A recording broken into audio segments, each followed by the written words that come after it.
Japan's ancient capital, a wellspring of culture and tradition. Kyoto also contains many of Japan's most exquisite gardens. Each garden embodies the Japanese philosophy of beauty and nature. Let's explore them together.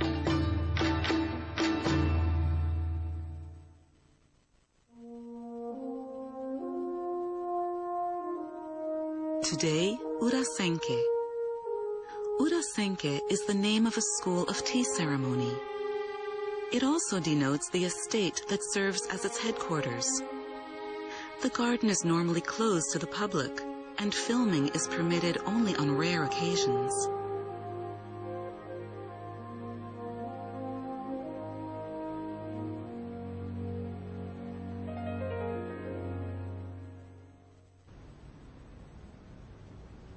The Urasenke garden is associated with Sen no Rikyu, a key figure in the history of the tea ceremony.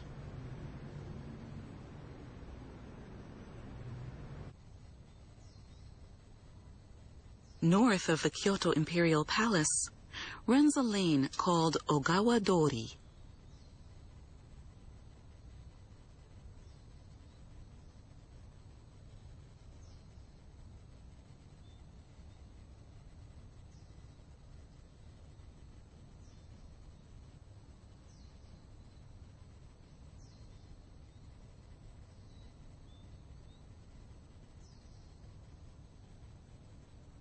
The Urasenke estate faces this road. A roof thatched in hinoki bark with bamboo gutters.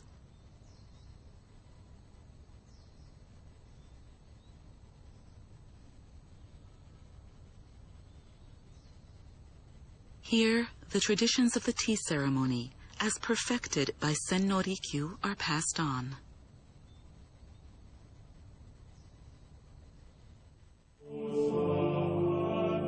Around 400 years ago, Toyotomi Hideyoshi ruled Japan, and Sen no Rikyu was in his service. Rikyu elevated the tea ceremony to new heights. A guest invited to join the master for tea would enter here.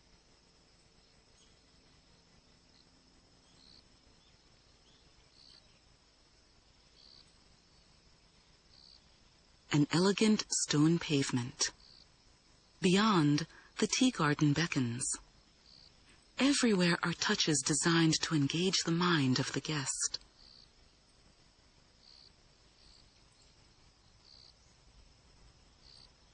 Let's take a stroll.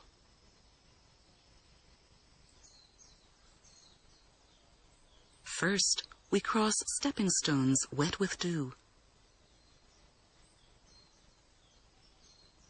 The Japanese term for a tea garden is roji. It is written using characters that mean dewy ground. After crossing the stepping stones, we come to the waiting bench. The broom hanging beside the post has been placed there for a reason. It conveys the message: the garden has just been tidied for your arrival. Here guests linger for a time, taking in the view of the garden as they await their host.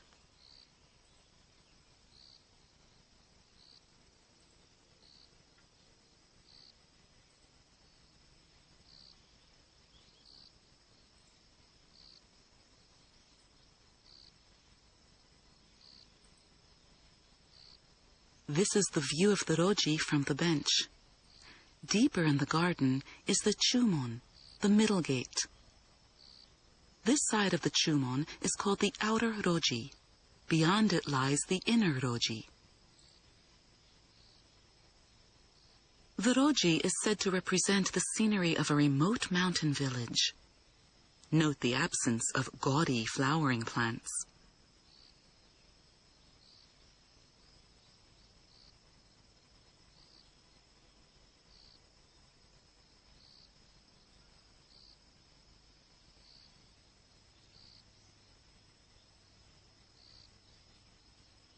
The course of stepping stones forks, each branch leading to a separate tea room.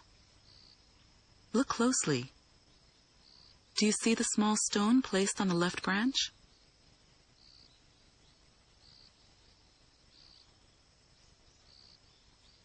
This sekimori ishi is a sign.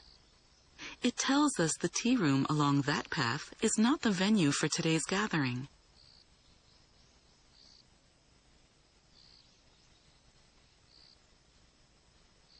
Let's continue our walk through the roji.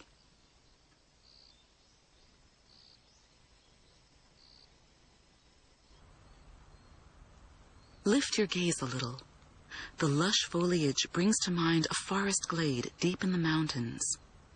The branches have been intentionally trimmed unevenly so that the sunlight filters through. This effect, roji tsukashi, is a hallmark of tea garden design.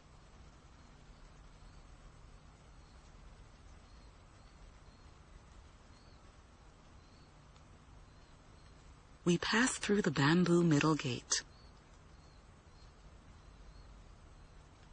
The lintel of the gate is quite low.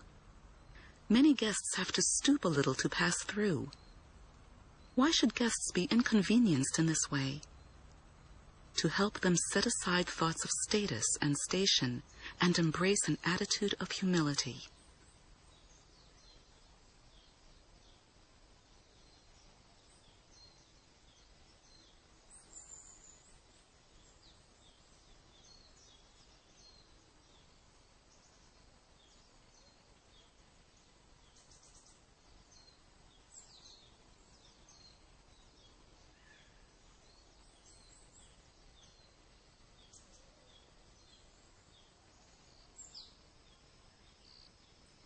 The tea room comes into view.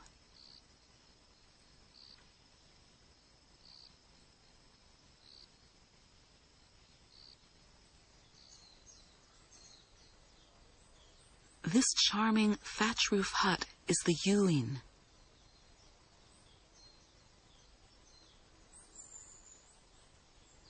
We pause in front of the tea room.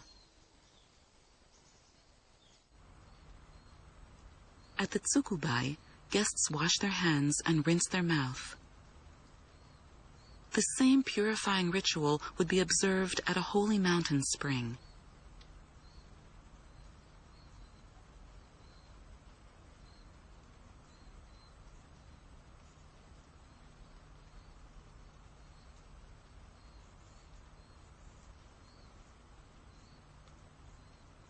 Look around the roji, and you will see nothing ostentatious. An anecdote is told about Sen no Rikyu.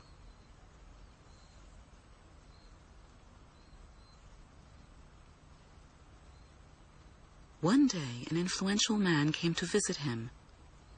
The man had heard that Rikyu's garden was in full bloom. But when the man arrived, he found that all the flowers had been cut. Puzzled, the man went on and entered the tea room.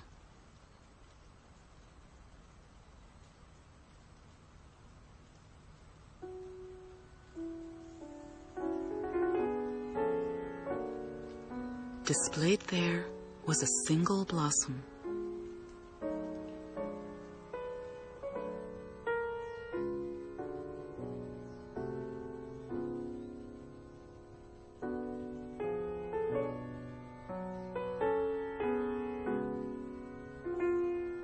A single flower, seen at the end of a long walk through wild highland nature.